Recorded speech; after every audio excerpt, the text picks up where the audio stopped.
Praise Lord, saints of God. Guys, it is such a joy for me to welcome you all to week number 3 of this amazing series called Back to Basics. But unfortunately, we've come to the last part of our prayer series that we've been meditating on. But I want to assure you one thing, what we're going to meditate today is absolutely vital. So don't forget to share this video with your friends and family, because I bet this message is going to liberate all who listens to it. Amen. So let's get straight into the Word of God. Let's look at Matthew chapter 6, and we're going to read from verse 5 in the NKJV translation.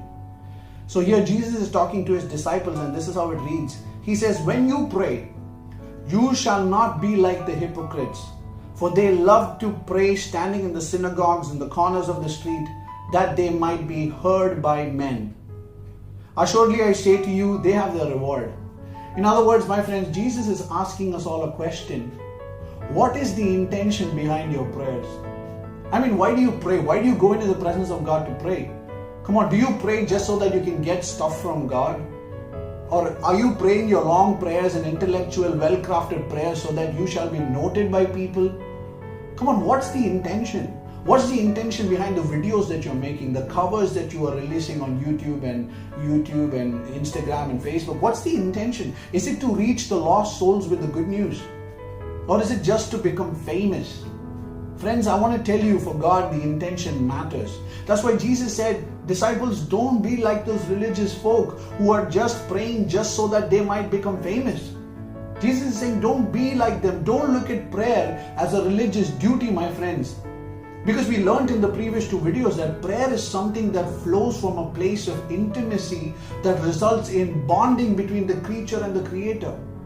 Amen. See, now I understand why Paul says pray without ceasing. Come on, if we look at prayer as a religious duty, where we say, okay, I'm going to pray from this time to this time, and now all of a sudden one day you couldn't pray from this time to this time and you become guilty about it. See, come on.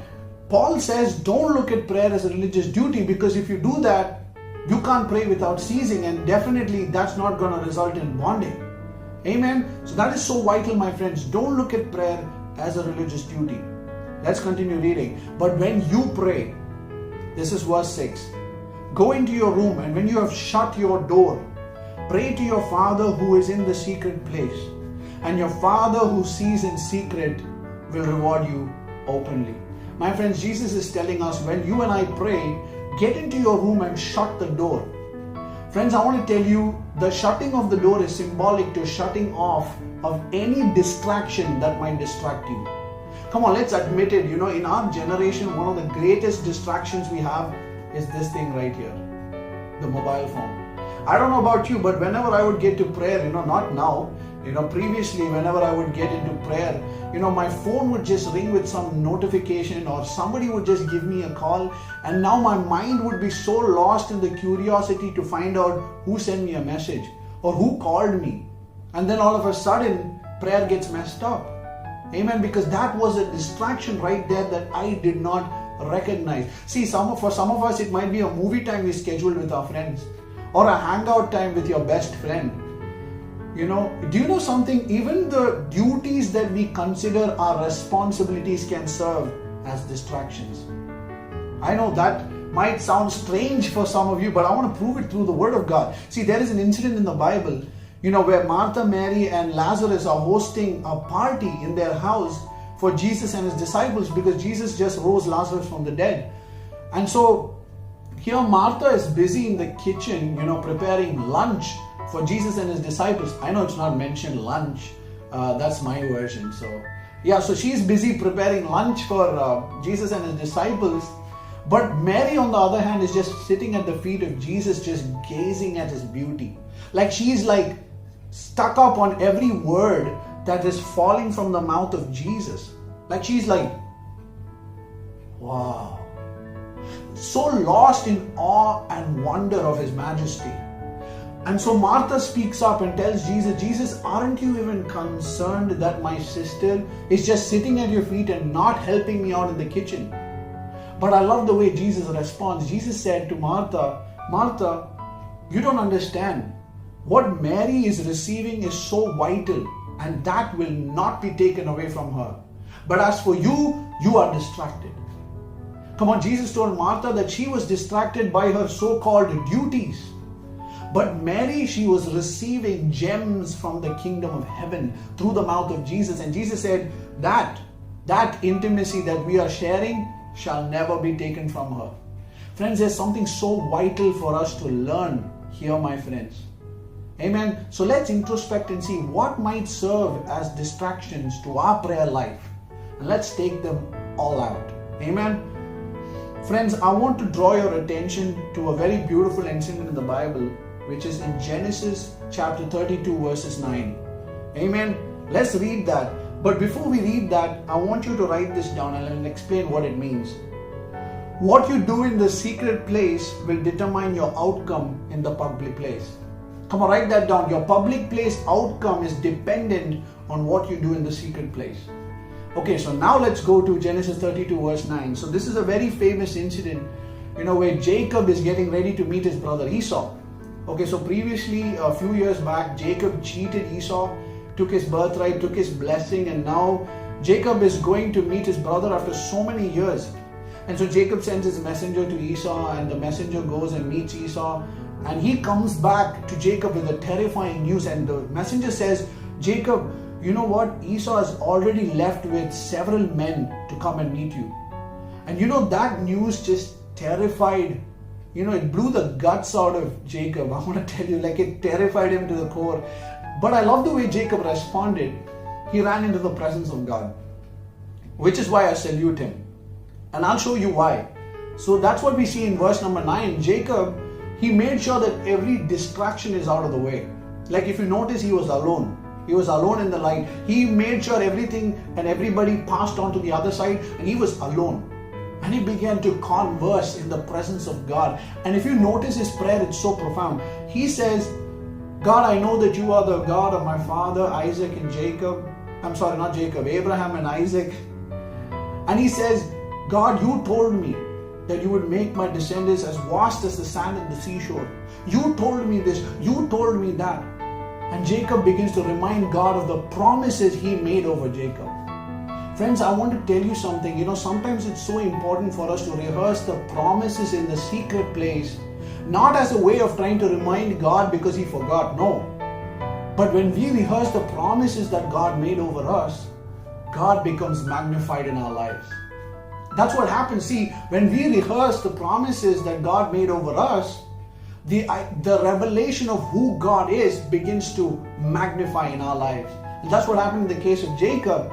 And so we know what happened the next day when he met his brother Esau. His brother Esau came running, not to punch him, but he came running and he hugged him and embraced him and kissed him.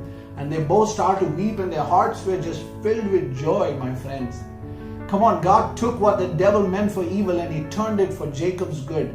And we know why that happened. It's because, write this down, your public place battles are first fought in the secret place. Amen. That's what Jacob did. He started to battle it out in the secret place. Your public place battles are won first in the secret place. You've got to win first right here. You've got to win right here before you step out into the battle. That's what Jacob did, and God turned it for his good. Amen.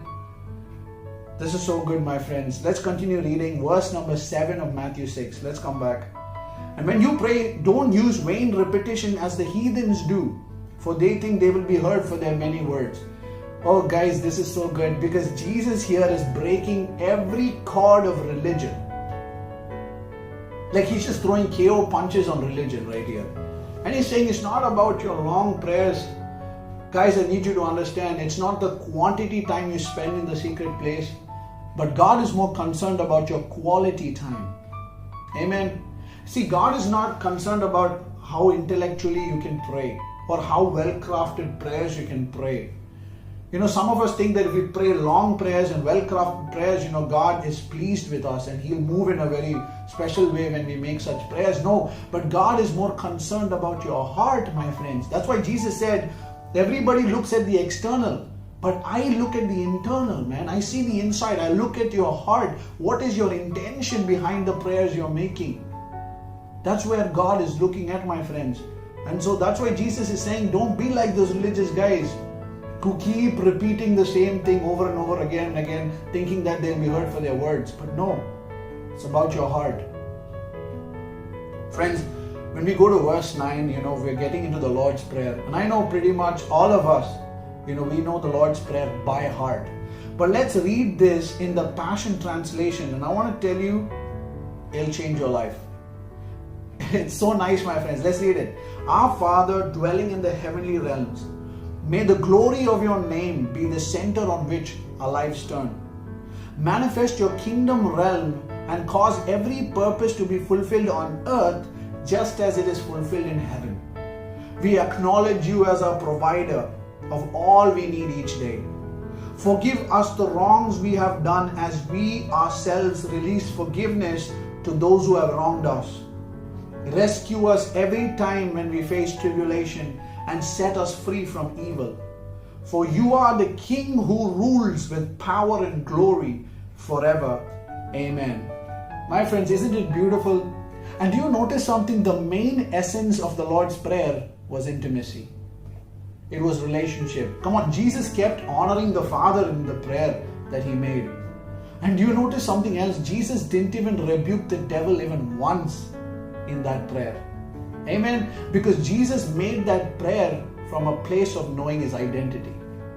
Come on, Jesus isn't praying an ignorant prayer. Like he knows who he is when he's praying that prayer. And God wants us to be in the same place.